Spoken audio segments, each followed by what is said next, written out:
After years under international protection, Kosovo declares itself an independent state. But who will recognize it? Will it be able to govern itself? And how will it face challenges at home and abroad? This is Inside Story.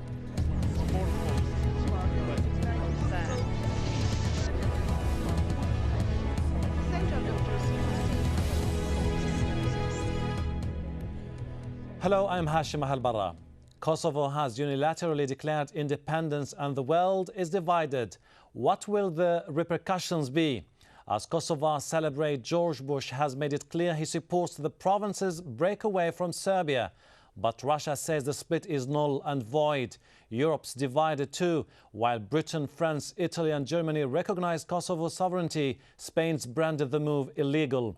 And Serbia, furious at the loss of what it sees as its heartland, has called the claims of statehood criminal. It says it will never accept the split by Kosovo's ethnic Albanian majority. Well, Kosovo's bid for independence has been in the making for years. When Yugoslavia broke up into separate states after the fall of communism, fighting broke out in the region as parts of the former country declared independence. In 1995, the Dayton Agreement put an end to the war in one of those countries, Bosnia, but it didn't make any provisions for what would happen with Kosovo. By 1996, the pro-independence Kosovo Liberation Army has formed. They carried out attacks against Serbian targets, and Serbs fought back in that were called brutal. 3 years later, peace talks between Serbs and Kosovars broke down. And just days later, NATO launched 78 days of airstrikes against Yugoslavia. UN-mediated talks on Kosovo's future began in February 2006, but those negotiations ended in deadlock in December last year.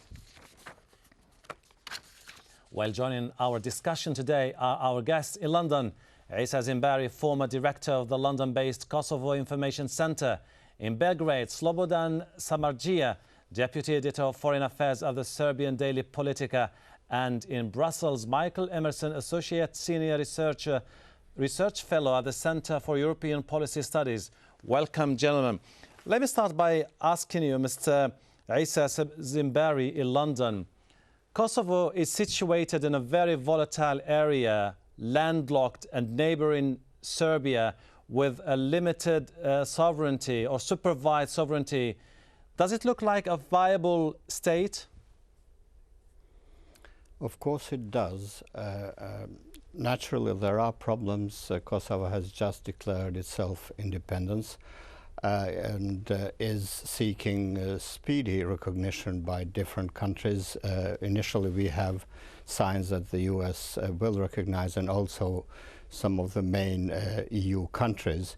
However, we know that there are countries that seem to be worried about its recognition, but I think that's completely wrong, because Kosovo cannot be a precedent, and in fact those countries that would not recognize it would cause trouble to themselves, because in order to make Kosovo a precedent with the recognition of any ethnic territory anywhere, you have to presuppose a dissolution of that state.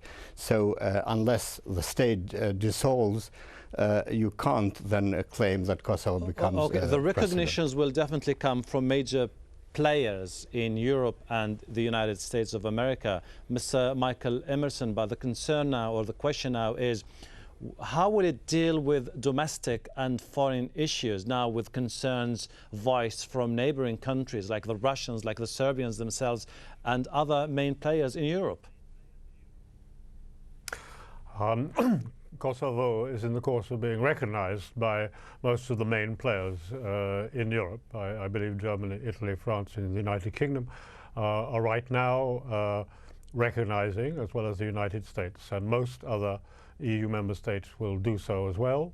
And the point that these remarks about division within the European Union ignore is that on Saturday the European Union as a whole agreed to deploy a major rule of law mission within Kosovo. That means that implicitly the European Union as a whole is recognizing to work and do serious business for the future of Kosovo, which means that the abstentions from recognizing Kosovo by a few countries are rather formal political statements. Mr. Slobodan Samardžija in Belgrade, a multi-ethnic democratic nation, how practical does it sound as an idea given the long history of animosities and conflicts between the Serbs and the Albanians?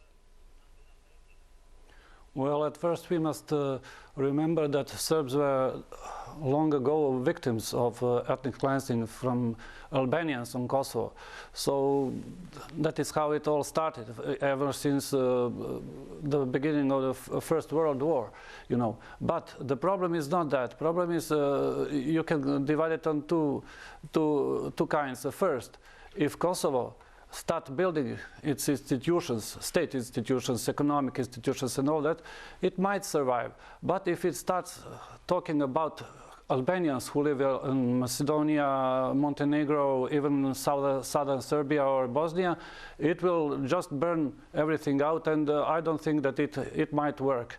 But the problem is that Kosovo is a very poor part of Europe. If you double the wages on Kosovo, there will still be the poorest part of Europe. Mr. Zimbari, Mr. Samardžija was highlighting the challenges that the Kosovars will face in the future. One of those challenges, what if the Serb minority decides to call for a referendum on their recession? Is this going to be a severe blow to the new nation?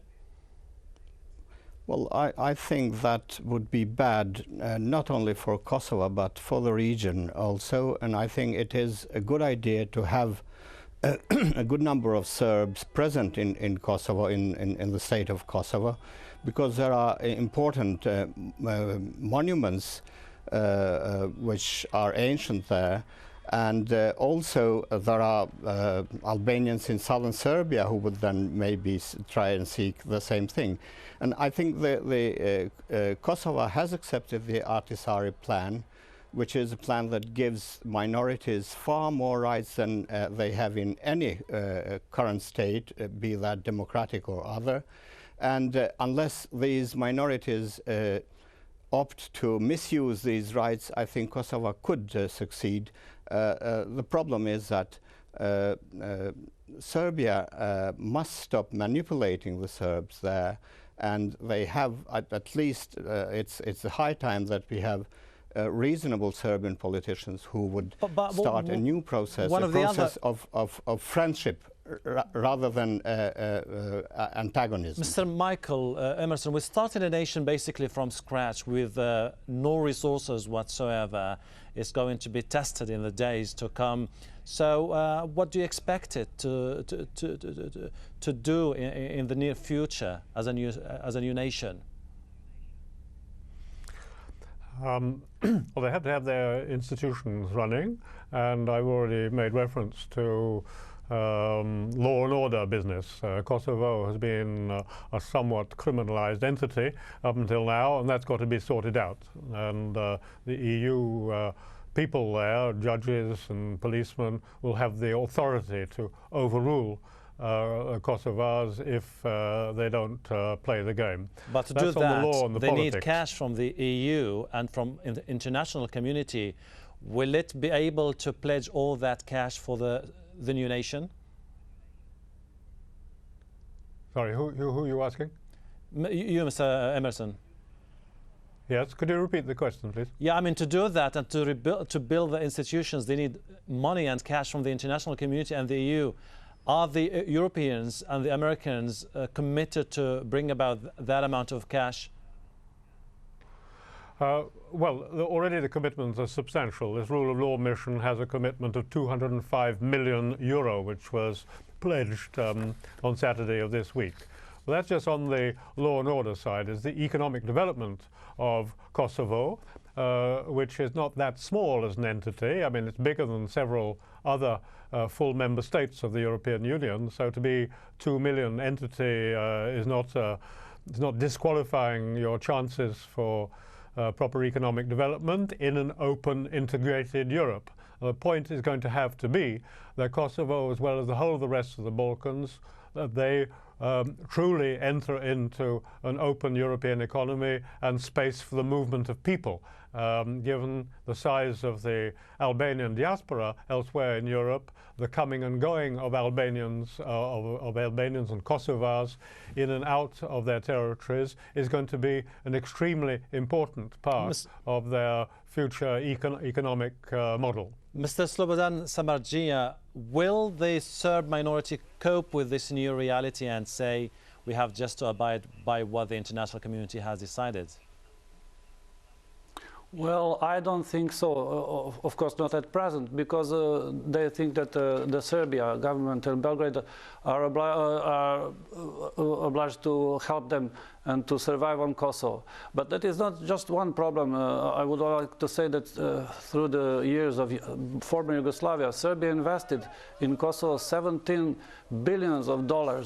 So the problem is that money too, you know, Kosovo doesn't have money to give it back to Serbia, and I don't think that the international community will be ready to give that money to Serbia. So I don't think that economic future of Kosovo is so bright. Promising. Gentlemen, time for a short break now, and when we come back, we ask, can the international community reach a common ground over Kosovo independence? Stay with us.